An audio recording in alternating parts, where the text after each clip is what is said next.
While there's still a few more games left for Ant and Co., here's a look at those 4 teams that were able to at least force that win or go home bout. Most recently, we saw the Celtics last year fall down 3-0. And right when we finally thought that history would happen, Jason Tatum and co. could not take down Jimmy Butler and the Miami Heat. The only NBA Finals 3-0 lead to end in 7 came all the way back in 1951 between the Knicks and Rochester Royals. My grandpa had the Rochester Royals money line in that one. It was a big, big win for him on that night. So that's a perfect time for me to turn it over to our president of buckets, Matt Moore. He also had boots on the ground in that game 7 in 1951. And now he's here for his weekly State of the Union address. Matt? All right. Thank you, my young whippersnapper. Thanks for joining us, NBA fans. Glad to be with you. As I do every week for the State of the Union, we're going to give you the good, the bad, and the other. Let's talk about the good. How about the Wolves finally making some adjustments? So it may just seem like game 4 was simply Anthony Edwards and Karl Anthony Towns made shots, and to be sure that helped. But a bigger part of it is that the Wolves are slowly starting to move towards some actual adjustments in the series that are getting them closer to the matchups that they need. The number of times that Jaden McDaniels has guarded Luka Doncic has steadily decreased and then dropped off a cliff in game 4. And you go, well, wait, Jaden McDaniels is a great defender. Why don't you want him on Luka? Because Luka bodies him, because Jaden's 190 pounds and Luka is a chunky boy. And so he just puts that shoulder into him and gets to that step back, and it's a problem. So in game 4, they put Anthony Edwards on Luka full time, and then Jaden McDaniels focused on Kyrie Irving. And it's not a coincidence that Kyrie was one of the ones that actually vanished in that game. Luka had a bad game. Kyrie was taken out. That's a pretty significant change there. So the Mavericks need to wrap this series up. If they let this linger, the Wolves are getting closer and closer to finding actual answers. So I think there's a little bit of urgency here for Dallas to go ahead and wrap this up. If this gets to 6, it's going to be, I think, scary times for the Mavericks, even though no one's ever lost a 3-0 lead. By the way, one more thing that's pretty helpful. Karl Anthony Towns no longer playing like he's completely headless. And by that, I mean he's hit shots because he's still fouling like he cannot help himself. It's compulsive. Please, Karl, seek help. It's a problem. As far as the bad, how about this finals schedule? They don't start till the 6th. So this game ends tonight. We still get a week between games. I kind of get the idea because you look at the NFL and they do 2 weeks of coverage before the Super Bowl and a whole week of Super Bowl week and Radio Row and all that. Guess what? NBA is not that. That's not how this goes. You want to carry over momentum, and having a week of guys just sitting around getting asked the same questions every single day gets really stale and boring because you're not going to get the same kind of nonsense craziness that you get at Super Bowl Media Day. So there's really no kind of reason for this from a league standpoint perspective. Also, if we have this long, this will be filled in by nonsense. That's one of the problems, is if we have this long in the NBA, there's going to be nonsense. Draymond Green will say something on a podcast. We'll talk about something about LeBron for like 4 days for some reason. I don't understand why. It's going to be a thing. My text messages are already filled up with stuff for NBA free agency. We're going to be talking about that instead of the actual basketball going on, and that's a little bit of a problem. One more thing on this. When the finals do begin, if the Celtics lose game 1, don't talk about rest versus rust. The Celtics have had plenty of time before game 1 of every single series that they've been in. They had time before game 1 of the playoffs and versus the Cavs and then versus the Pacers. Hasn't been a problem for them so far. So maybe let's not go ahead and pretend if they lose that, oh, well, they were just rusty. No, like, don't do that. If they lose, it's because the Boston Celtics have a propensity for losing games they shouldn't. Let's start just right there and skip over rest versus rust. You know, it's interesting, Matt. You mentioned the days off for Boston. It's at 9 for the NBA Finals. And then you look at it, and I'm watching TV this morning, and they're already talking about how Derek White might be more impactful to the Boston Celtics than Jason Tatum. And I think that that's just the start of this nonsense road that we're going to go down, considering the fact that the series could end tonight, and we could have 2 of the quickest, most competitive, yet 4 or 5 game conference finals that we've seen in recent memory. And going back to Karl Anthony Towns, you know, fingers are crossed for him. I've been betting his points over every single game. And as Albert Einstein likes to say, the definition of insanity is doing the same thing over and over again, but expecting different results. Maybe Karl Towns can finally get everything underway. He finally scored in game 4. But what's one other thing that we should look for in the NBA? So if tonight is the last game of the Western Conference playoffs, that also means it's the last episode of Inside the NBA, as the NBA is reportedly pretty much locked into new deals with Amazon Prime and NBC, and not a deal with TNT going forward. Charles Barkley's made lots of jokes about updating the resume, etc. And it's certainly possible that Inside might get picked up with all of its key components on another network. But if it doesn't, it's important to remember that one, the show was great for a long, long time, and you can have your kind of preferences on which era was kind of the best. I'm of the opinion it was at its best before Shaq joined. Love Shaq. He's amazing. He's a great entertainer. Check out the Shaq podcast, the big podcast over on Playmaker. But I do think the dynamic kind of changed when Shaq was able to just lord the rings over the other two. And that to me is kind of a problem. But the other thing to kind of remember here is that change is good. We need something fresh and new in NBA coverage, and we definitely need something that's actually going to celebrate the game. There's been a lot of discussion about the recent way that the NBA is covered, and both TNT with its who he played for, and we never watched that team, and ESPN with just, well, basically talking about LeBron and where Giannis is going to get traded to nonstop while Stephen A yells something. Both of them have fallen into traps a little bit of how their content is produced and cycles that they're stuck in. So it's good to have Amazon Prime, NBC, or whoever else gets in on the action have these opportunities to provide something fresh and new. I think that's pretty important. I think the NBA and its content partners need to learn the lesson and actually focus a little bit on the basketball. Look, trades, free agency, all that stuff, it's part of what makes the NBA great. That drama is part of what makes fans so excited for it. It's an inherent part of it. And you can talk about that in ways that don't take away from the game. But if we're going to do anything with taking away from the end of Inside and TNT's coverage, I actually have one more specific request. For the love of God, make sure Kevin Harlan stays on NBA coverage. He's the best NBA announcer that we've had since Marv Alberts. I think he's the GOAT.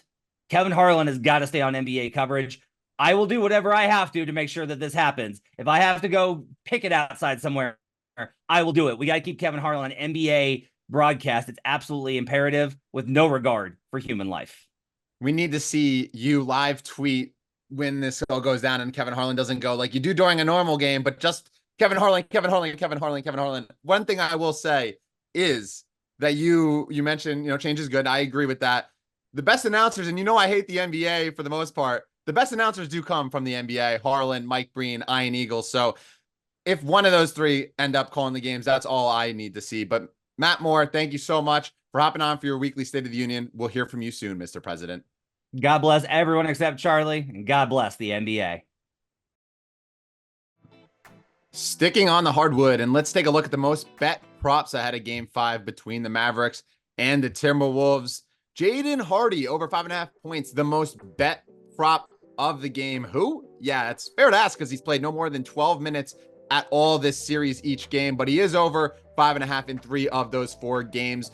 No Luka or Anthony Edwards over on points, but bettors are targeting them in different ways. Perhaps most interesting, Anthony Edwards is under 6.5 assists. One of the most bet props of the night, despite him going over in each of the 4 games this series. The public also expecting a big PJ Washington day with 2 of his props being among the most bet.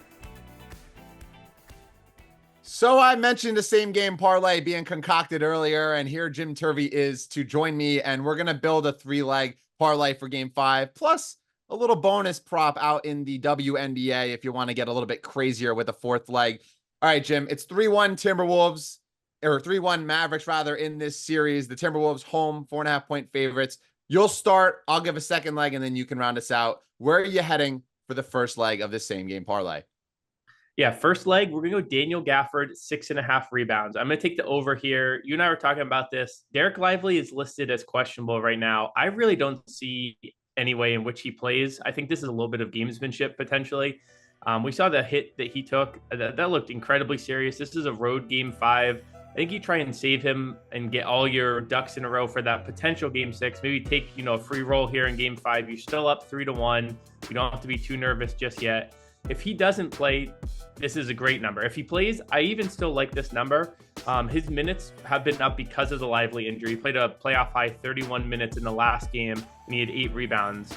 However, even if Lively is in the lineup, there's a couple routes to still hitting this. One, he could be in the lineup and you give it a go, and then it's like, no, this isn't working. We're going to go back to Gafford mostly. We'll limit Lively's minutes here and there. The other is that Gafford actually hasn't been collecting as many of as many rebounds as, by potential rebounds he potentially should be. He's only collecting 42.4% of his potential rebounds this series. For the season with Dallas, he was up around 48%. So he's actually gotten a little bit unlucky on the boards, and he's sitting right around this number anyways. Add in a questionable Lively that you and I think both think is maybe less than likely to play, and I really like Gafford's rebound prop here for Game 5. Yeah, Lively was on the floor in the shoot around this morning. He remains questionable, with the Mavericks calling this a neck sprain. And Lively said, we're not going to call it pain. We're going to call it discomfort. But I agree with you. I'm not sure how he suits up. You look at that injury. I might be out for the next month. Someone else would be at to host this show.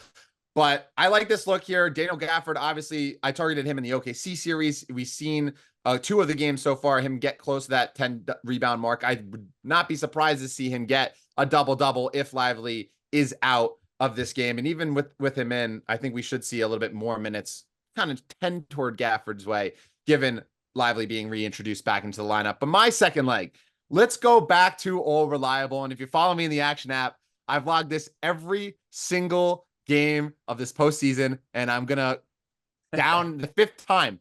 I don't even know what that is. Doubling down. It's 5 times. Karl-Anthony Towns over 20.5 points.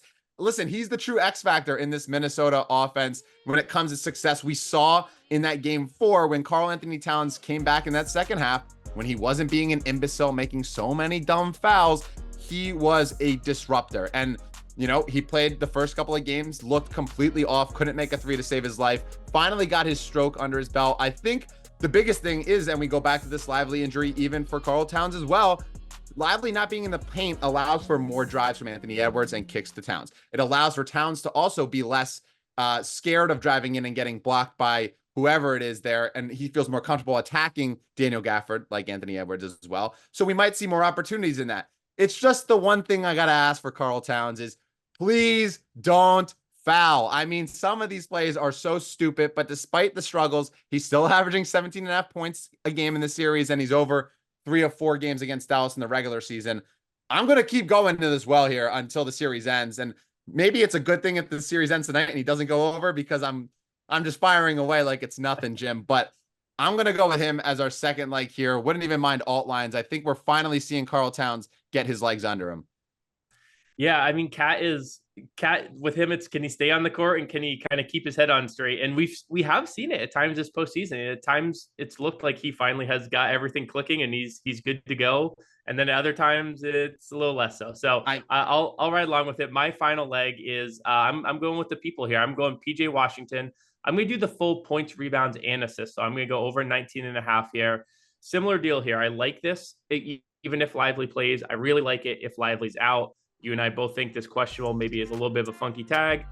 But here's the deal with Washington. He's sitting at 19.6 PRA, despite shooting terribly this postseason, especially this series, actually. The postseason as a whole, he's actually shot pretty well. This series, he's had a lot of open looks, hasn't been able to knock them down.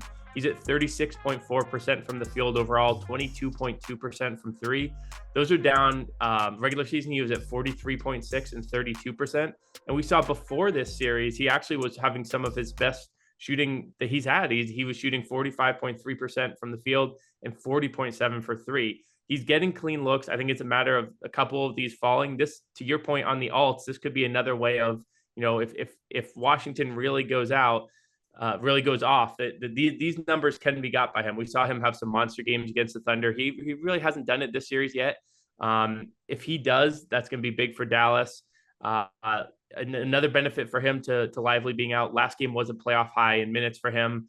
Again, we think Lively's out, but right. I like it even if Lively is on there. Multiple routes, kind of a similar play, again correlated with Lively being out as well. Right.